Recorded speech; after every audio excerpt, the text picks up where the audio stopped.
Match day 3 started off with a thriller, and it was N5 managed by Lehman, Perez, and SV2, and they played against Chloe Kelly's Clutch FC. Obviously, a new team to the league. Obviously, not that new anymore, 3 games in, but still one of the newer teams in the league. And it didn't take long for the game to properly kick off as Contra got onto a long ball and flicked over the keeper to give Clutch FC a 1-0 lead. But Contra went from hero to zero as Niko for N5 put a ball across and it flicked off Contra and into his own net. So Contra's just given him the lead with a brilliant flick over the goalkeeper after a brilliant long ball. But then he's gone up the other end and put it into his own net. In fairness to him, it was a bit of a scramble. There's nothing that's going to go in anyway, really.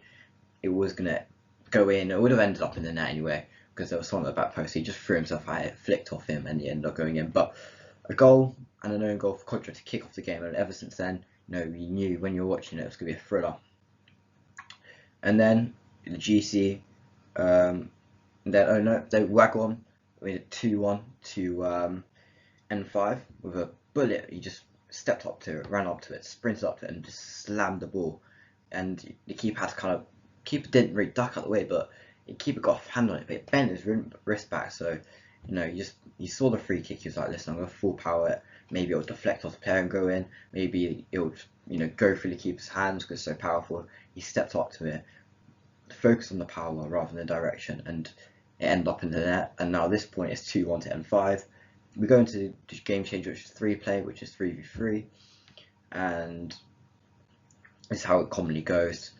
The player, you got 3 players, and for one team, and it was the attacking team, always has 3 players, and then the other team, so in this case it would be Clutch FC, would have 2 players and a goalkeeper, because you always want to have your goalkeeper in there to make a save. So there's always that spare man free. N5 shifted to that spare man, and then that spare man's whack on it, and he puts it into the corner. That's 3-1, and then it's the exact same thing, but happens on the other side. It goes to the right hand side, and it goes to Kawasi, who's free, because obviously they've only got 2 outfield players, so there'll always be one free. He's got to try and shift it over and find a way to get to that free man, and he puts it into the bottom corner. So it's 2 very similar goals right after each other, and then it goes to 3-all as Hill from the edge of the box goes in offside of the post. So again, that's another way to use your game changer, by literally just having a shot, obviously drawing. The other team were too focused on having the wide players sorted out that they kind of gave Hill a little bit too much time to get a shot off. So now it's 3-all, and 3-all half time. How do you get into 7-3? N5 storm the second half. So how does it happen? This is Niko with a solo run, takes it past 2 defenders, and then round the keeper and shifts it into the net. 5-3. It's played across goal, and it's a free kick. Played across goal, ends up at Bernice, scores. 6-3 is Niko again. He holds up his defender. Smart turn, shifts his body weight, and slams it in first time. But it's really good. He's got his defender tight on him, and he managed to trick his defender to go in this way. Body feints it, finds a corner, and then 7-3 is a Jack Young bottom corner, one-on-one goal. Obviously, one-on-one was the game changer. So it's 1v1, just shooting at each other, and Jack Young finds the corner, and the Clutch FC player couldn't save it. So it was a big second half performance for N5, massive one. Clutch FC, great in the first half, kind of lost that intensity in the second half. And yeah, Clutch FC haven't really risen to the standards really yet. Another new team who struggled, and N5 on the other hand, wow, they've blown it away. They've blown the league away. The fact that they're top of the table is completely flipped, and we'll get onto Depatrio. The table is with N5 first and Depatrio last. And last season it was very similar. Depatrio were first and N5 were last. So it's complete switch.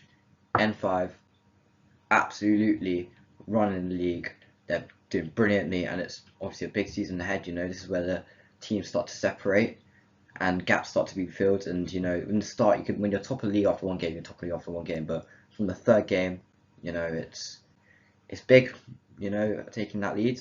And my player match was Niko. It was two really good goals, a solo goal where he kind of his footwork got him away from a few players, and then keeper came rushing out again. Footworks his way out around the keeper, and then it goes to make it 6-3. He just did some brilliant hold up play. He's not a wide guy, but he's got really good core strength, because you know this defender for Clutch SC was going into the back of him and wasn't giving him much space, but he had to turn away and get a good finish. So player of the match, Niko, well done. N5 are top of the table. Wembley Rangers went into this one with a little bit more momentum than United. You know, Wembley Rangers have had that better form. Right, his team has had better form than Angry Gingers. Obviously, Angry Ginge is off to I'm a Celebrity, Get Me Out of Here. So he's in Australia right now. So in came Steve Bracknell, manager of Royal Oak FC, for the interim manager role, and he had a big job in his hands. You know, Angry Ginge just kind of left United in a bit of a poor situation. They had to win this season, and this was a big game. This was a massive way to get their 3 points. But off he goes to the jungle, and here comes Steve Bracknell, and it didn't start well for Wembley Rangers, because Isaac played it across his own goal. Here comes the impressing Daniel, who's just chasing the ball down, you know, hungry for it, and he gets the ball, intercepts the pass, and he just finishes it. It's an easy finish you have all day. Keepers had no chance. The size of the goals, you know, he had all the time. There was no one closing him down. You could just finish into pretty much finish into an empty net, and that starts 1-0, and United are absolutely buzzing. And then it goes to 1-1. It's checked TM. It's a pen. He's kind of playing with the goalkeeper and just slots it into the left corner. So there we go. It's 1-1 now. It's deadlock.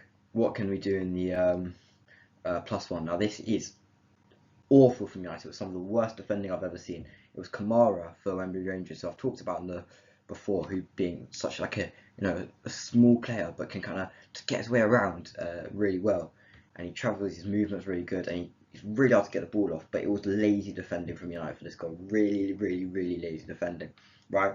Because Kamara gets the footwork, and he got game change is +1. So at this stage it was 2.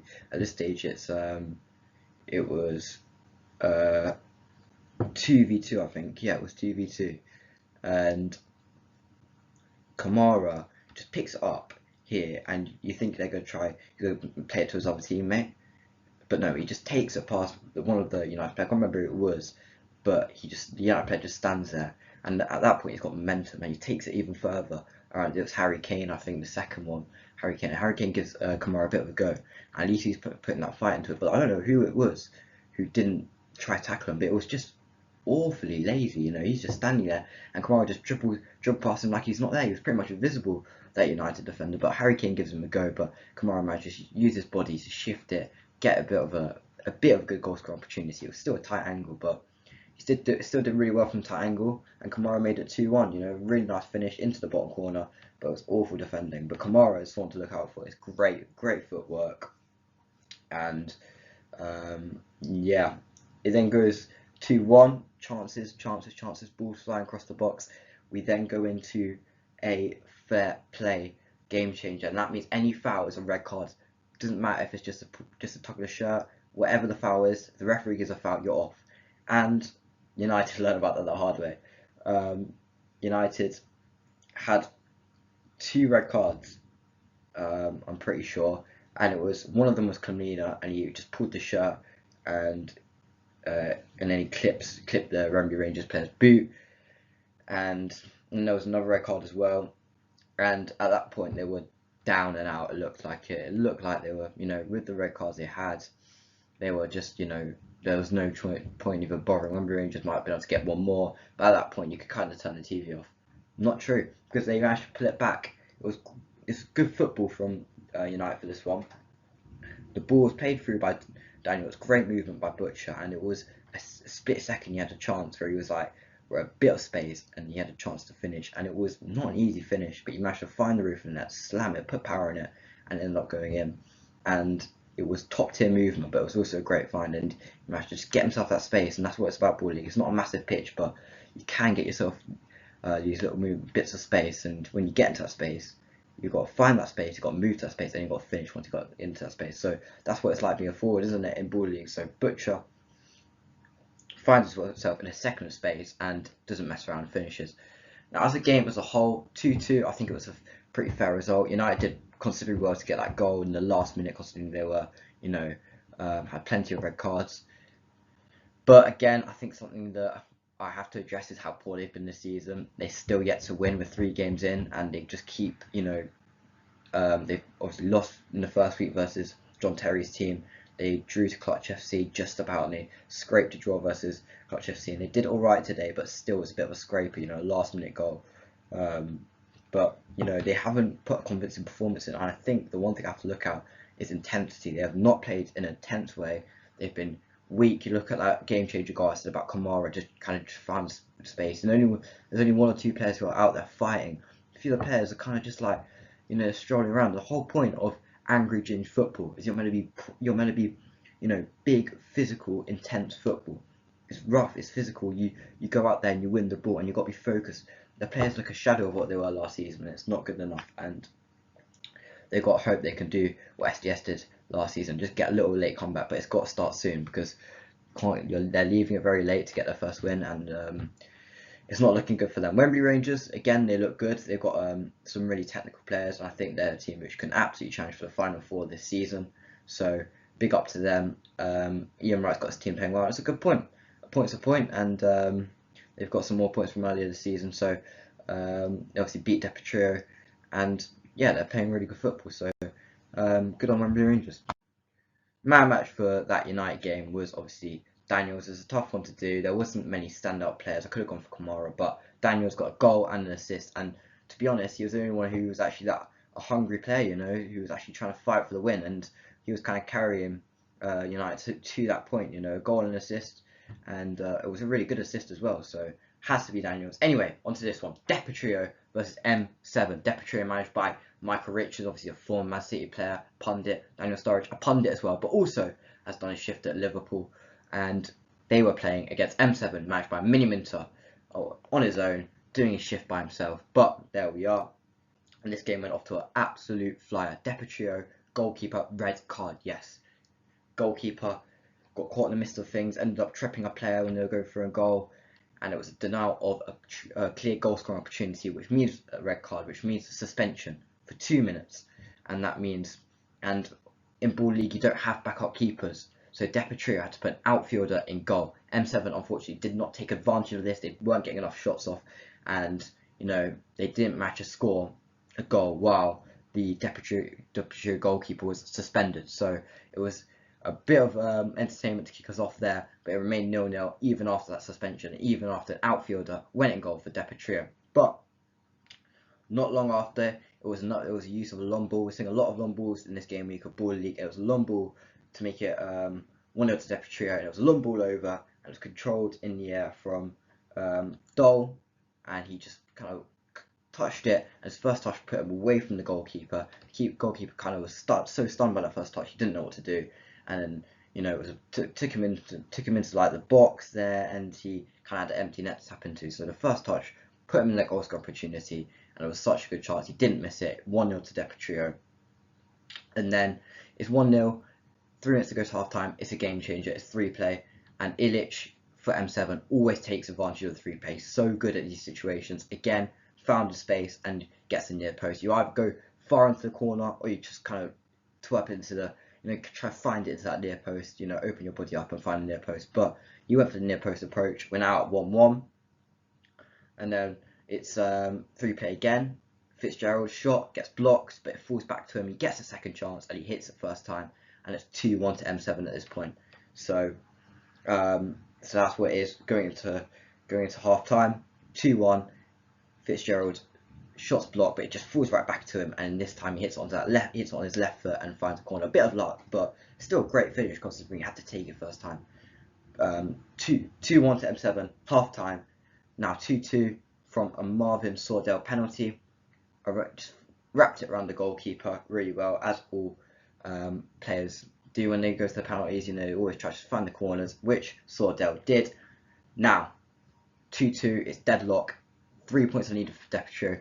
M7 would like a point or 3, not as desperate as Deportivo are, but we'll go to the game change, it's the line, which means any goals scored past the or near and around the halfway line are count for 2. So it encourages you to take long shots. Fitzgerald, this is where he came in. This is where Fitzgerald, this is the guy, he came in and won it for M7. It was a kick in. They were looking for it, plays it. Oh my god, why can Fitzgerald hit a ball first time so well? Fitzgerald hits it first time, finds the corner. But again, Deportivo standing around. Who is marking Fitzgerald?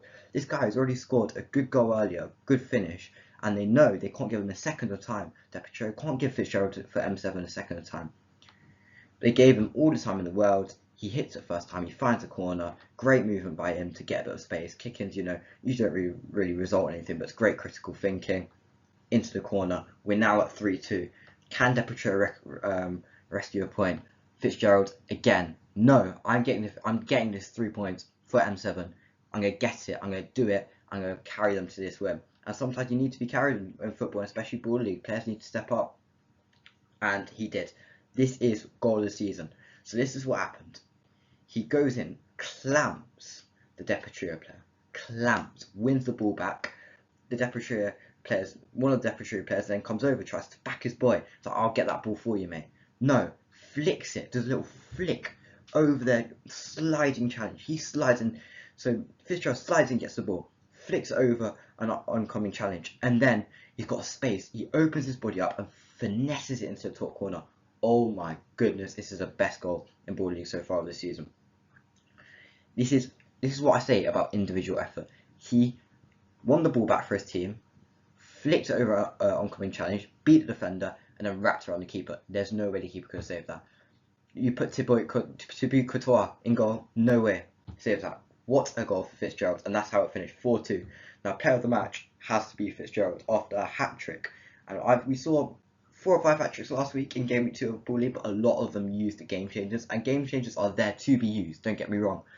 But is there anything better than a clean hat trick when all 3 goals are just nice, first time finishes, and that third goal as well, winning the ball back, it was 3 really, really good goals. So congratulations, Fitzgerald, player of the match. Deportivo, slow, lethargic, and awful. And it's Michael Richards, Daniel Sturridge. He's come in and he's given Michael Richards a bit of a bad look. It might be a prank or something, I don't know. But Michael Richards, a manager who had Deportivo play some of the best football, some of the quickest football, some of the most intense football, are now a team which are reliant on one player, and that one player is Francis Mompolo. And Mompolo didn't deliver yesterday, and they struggled. So Deportivo got to go into next week and make sure they win, because they are bottom of the table, and a team who were top for the majority of last season have just completely failed, fall flat on their face. So, but congratulations to M7, who look really, really good, and again, look like they can get a big place in the Final Four.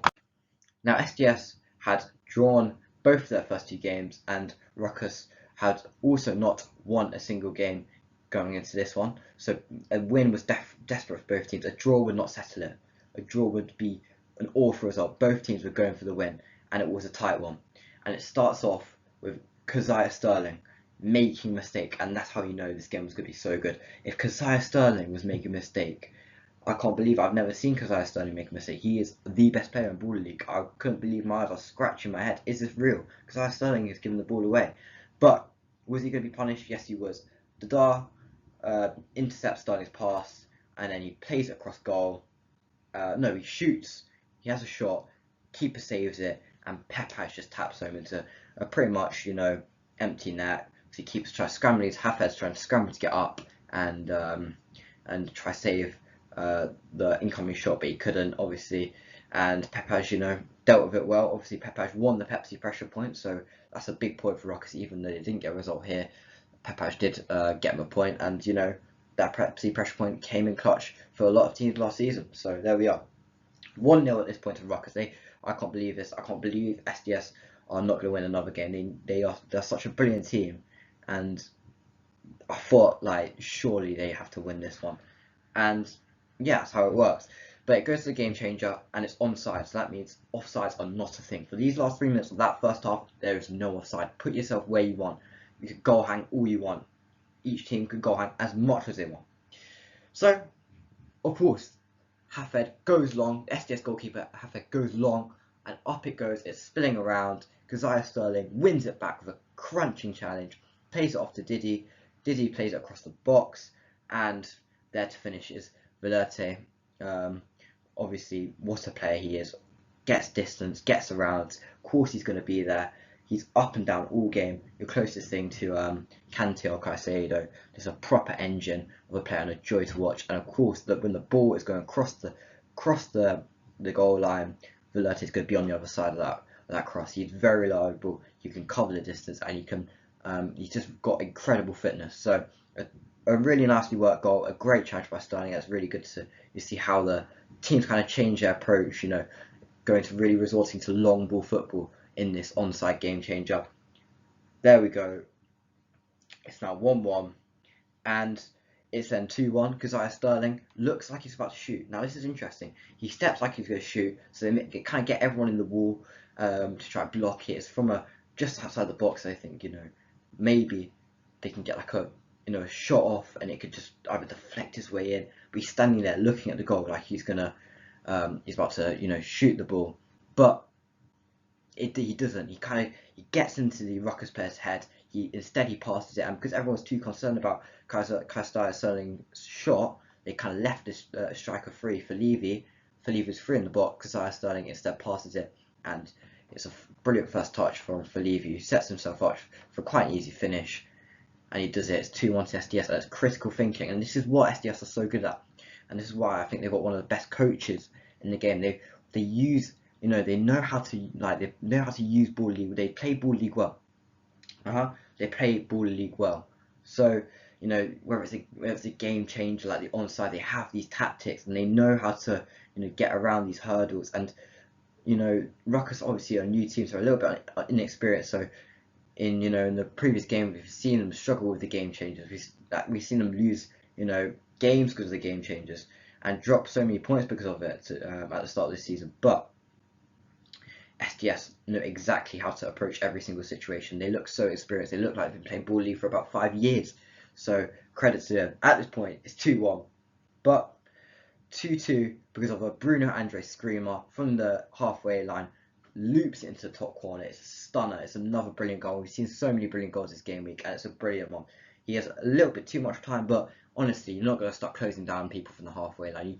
Most of the time, if someone shoots from the halfway line, it's not going anywhere. But Bruno Andre shot from the halfway line, and it curved into the top corner. And Ruckus needed that. They needed a bit of technical skill to try get a point or even a win. And now it's 2-2. And now the game changes fair play. And there was then there was a red card. Obviously, every single foul. It was a handball on the halfway line. Player gets sent off for Ruckus. So Ruckus are down, a man down, 2-2. SDS step up on this, and they get a corner. I don't know if it was a corner, and Ruckus will feel hard done by, but I thought it went out for a throw. It was quite a tight divide. It was a throw in a corner, but 3 corners equals a penalty. Sterling stepped up for the penalty and buried it into the right side netting, again around the goalkeeper, and SDS finally get a win. And SDS, the difference between them and United, which I think United were struggling for games, SDS still, even when they weren't winning, they still looked much better. Ruckus, a word for them, they need to get around the game changers, kind of look a little bit more experienced, because it looks like they've just been thrown in the deep end with Ball League. I know they're a new team, but they've got to find their feet quickly, because they look like they have no idea what they're doing. But SDS have got to win, and now they can finally kick off their season. I don't want to see a single draw or loss for SDS for the remainder of the season. Up next, Niko and Milana took on Sidemen's Tobi Jizzle, and this was probably the most hyped game of the night, and it kind of did live up to the expectations. Now, coming into this, NDL were back off a win, a big win, and Vision were playing decent football. We're getting around, playing some entertaining football, and it was just, they had a tough fixture to start the season, so obviously the results weren't coming perfectly, but you could could still see promising signs, if you get what I mean. So both teams didn't need a win, but a win would have been nice, and it was quite even. There was not much between these two teams. NDL obviously now known as the Galacticos, which means obviously they are a team stacked. They have got quality in absolute abundance, and Vision are known for quite their energetic pressing style. And yeah, they went up against each other, and this is how it went. It started off 1-0, a long shot, and Vision goalkeeper kind of parried it, but didn't parry it into the corner off the pitch, right back into the path of Belade. And I think that's something they do really well. NDL, they take a shot, and they got this Belade player, he's kind of forward, and he's always running off it, just trying to get onto rebounds, trying to score those, tap-ins, and try and get onto the loose balls, which is really good. So they've kind of worked around that. They know it's a small pitch, they know the ball can bounce anywhere, and Belade just knew where it was going to land before the shot was even taken. He chased after it. Vision players was kind of shocked about how do you know the ball's about to fall there. Belade was one step ahead, and he was also given NDL a 1-0 lead. So 1-0 at this point, and then goes to 1-1. It's a free kick which deflects off all the NDL players. I'm not going to try saying this guy's name because I don't want to butcher it, but actually, God, I will. Ogunmawindi, free kick, deflects off the NDL players and ends up in the net. Kind of wrong foot the goalkeeper. Keeper couldn't really see, and next thing the NDL goalkeeper knew, Stevens.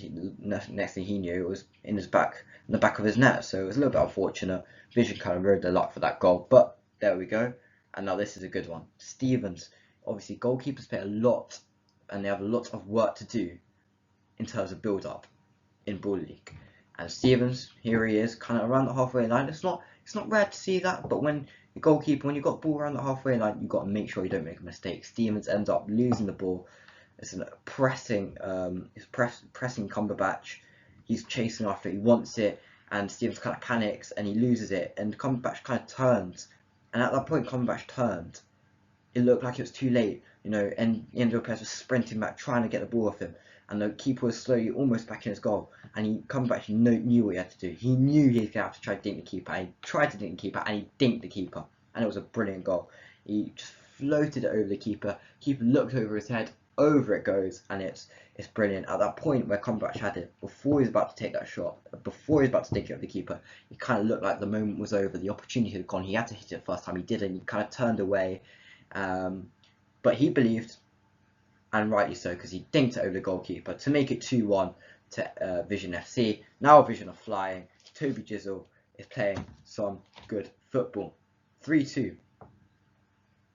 Now 2-2 for NDL.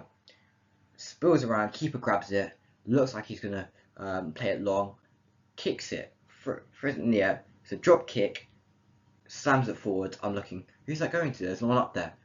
I keep looking at the ball, I keep looking, where's that going? And it ends up into the Vision net. Yes, that's true. A goalkeeper has just scored a goal from his own box. He just dipped it curved so perfectly over the Vision player's head, and it was Minter for Vision. That's the goalkeeper's name, and he just curved over his head. He just watched it drop in, and you could tell the defeat on his face. But Stevens, who was just giving the ball away, kind of giving the goal away to make it 2-1 to Vision, has gone and scored. He's made a mistake, but he's made up for it. And he's gone from 0 to hero, villain to hero, and it's now 2-2 with a deadlock waiting to be broken. Now it goes to 3-2. NDL take the lead through Tyler Winters. It looks like he's in a bit of a sticky situation, but he opens up his body, cuts onto the left, and finds the corner. The players, Vision defenders, weren't expecting him to go on his left, and he does end up going on that left foot, and he shifts it in. And if you know Tyler Winters, you know how good of a player he is, and yeah, a real top player. Man match for this one, I had to go for. Obviously, he made a mistake and was at fault for the goal. But I mean, come on, if you're scoring for your own box, you have to get man of the match. So it's NDL's goalkeeper, Stevens, he made a mistake, made up for it, made a few saves, and even scored a goal of his own. So congratulations for NDL for winning a massive game.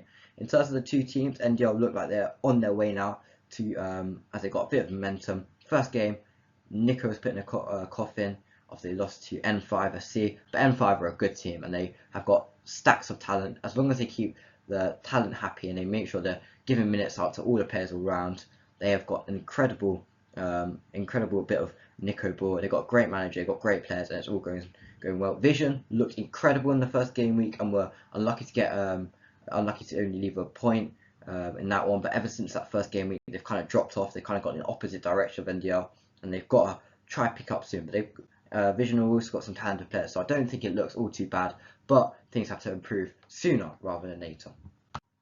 The last game of Ball League Matchday 3 was 26ers versus MVPs. 26ers led by John Terry, Chelsea legend, and the MVPs were led by Alicia Lehman and Maya Jama.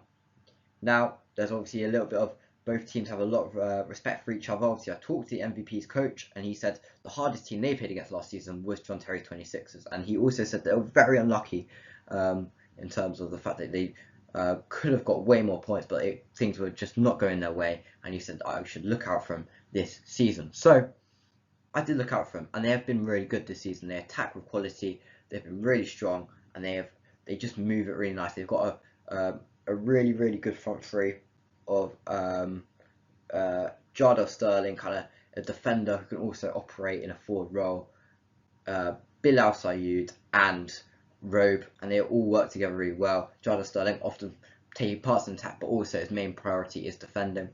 And MVP is known for that defensive structure. But Timmy Abraham was missing, so you know they knew today was going to be a challenge. I think today was just about either getting a draw, just get a result. It wasn't matter about the performance. Just try perform without Timmy. Timmy was unavailable. Just try get a result while he's missing. Try get a draw. They know how good 26ers were, so it was just about probably getting a point. I think a point against 26 as a good team would be very respectable, especially without their star player. But it doesn't start well as 26ers do take the lead.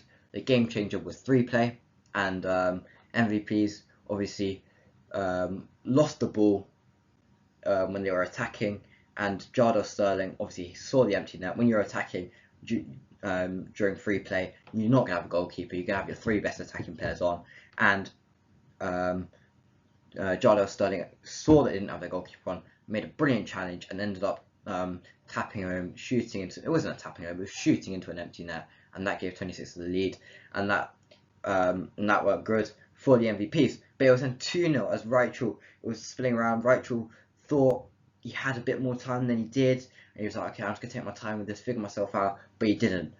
In came Robe, who just came straight through the back of Rachel, the MVP's United goalkeeper, and made a brilliant tackle, and it just kind of rolled into the net, spilled in. But it was poor goalkeeping, as he thought he had a little bit too much time. He was kind of trying to gather his thoughts, trying to see where everyone was scanning, but he's too busy scanning to see the incoming Robe, who just kind of uses physicality to just get a little touch on the ball, and it was a little touch, as all that it needed was to get into the net, and that's 2-0. Obviously, the game changer is still going. Imagine it was 0-0 until the game changer, and now 26 has used the game changer really effectively. Game changers are where the game is won and lost. But MVP's United managed to get one back. Obviously, shift onto the left hand side. Obviously, there's a goalkeeper and 2 defenders, as I've said multiple times already. And Montel McKenzie was a free man, and he opened up his body and tapped home. It's now 2-1 going into it. MVPs have played quite poorly. They weren't attacking well this game. They were quite boring actually, and you know, you could see they were trying to play for a point against a good 26ers team, but you know, they weren't creating. They weren't. They were defending quite well in fairness to them, but if you're playing for a point, you've got to be professional during the game changes, and they weren't professional. They made mistakes, and 26 was taking the lead into half-time, and they were good money for it. They deserved it. They pressed well, and they were a much better team in the first half. Going into the second half, more of the same. 26 is dominating, but it goes to 3-1, with Bilal Sayoud shifting the ball onto the left foot from medium range and finding the roof of the net, obviously using his physicality really well. Obviously, if you know about Bilal Sayoud, you know he can really use his body well, and he can also really use both of his feet well. So very technical player. The game changer was 1-on-1, which means one player shooting for 26ers and one player shooting for MVPs, and it was just, it's just balls flying back and forth, really quick style of football, no stop clock involved, and 26ers kind of saw it out really, and a big way they did see it out was Sana, who made 2 really good saves, one with his feet, one with his head. Obviously, the goalkeepers in 26ers are not allowed to use their the goalkeepers in 1v1 are not allowed to use their hands, so they've got to find different ways to try to throw their body in front of it to block the shot. There's no hands, and you'll be caught out and you'll be I think it'll be a red card if you do try use your hands. And Sano was good for that, and that is why he's my player of the match. Big part of why there was no late threat. MVPs United, obviously we've seen so many times teams come back, and we saw the week before 26ers actually lost the game because of a one-on-one situation, and they were flying 3 goals in the lead. They didn't take their chances well. They didn't defend the one-on-one chance as well, and they ended up losing the game in the game changer. But today they used the game changer as well, defending the one-on-ones and pressing high in the in the free plays. So 26ers took a massive lead and ended up getting a massive 3 points, so fair play to them. In the last game of the night, they got the win. 26ers going up the league, MVPs, obviously without Timmy Abraham as star player, so more can be allowed for that one. Now let's finish off. We always end on a player of the week, so let's go through it. We've got 2 options here. Niko, who obviously was a big part of N5 getting yet another win and going to the top of the table, or we could go for Fitzgerald, who who scored a hat trick, and one of those goals being a screw man, 2 other pretty decent goals to pretty much carry M7 to the win, Miniminter's team to yet another win. And it's a tough one. It is a tough one because Niko scored 2 very good goals. Fitzgerald scored 3 very good goals. I think from the way I said that, I think I have to go to Fitzgerald. It was just that one more goal, and it was a screamer. The way he just kind of grabbed the ball himself with a great challenge, flicked the ball over the defender's outstretched leg, and then finessed it into the top corner. Don't get me wrong, Niko got a great goal, including a solo goal and a goal where he held the ball up well and turned and hit it into the corner of the net. So big up to Niko. He uses physicality well. He knows how big he is, and he was a very put in a very good performance. But Fitzgerald, the hat trick hero, the man who carried M7 to 3 points, the player of the match is you, my friend. Here's your award. Enjoy it. I hope you've enjoyed the video, guys. Fitzgerald with a man of the match. Another great week of Baller League with quality goals, incredible moments, goalkeepers scoring for their own boxes, plenty of red cards, and the new teams, Clutch FC and Idris Elba's Rocket SC, both struggling. All up to grabs. It's only game week 3. More crazy things to happen this season. Keep watching Baller League. Keep watching these videos. Thank you for watching, guys, and I'll see you in the next one.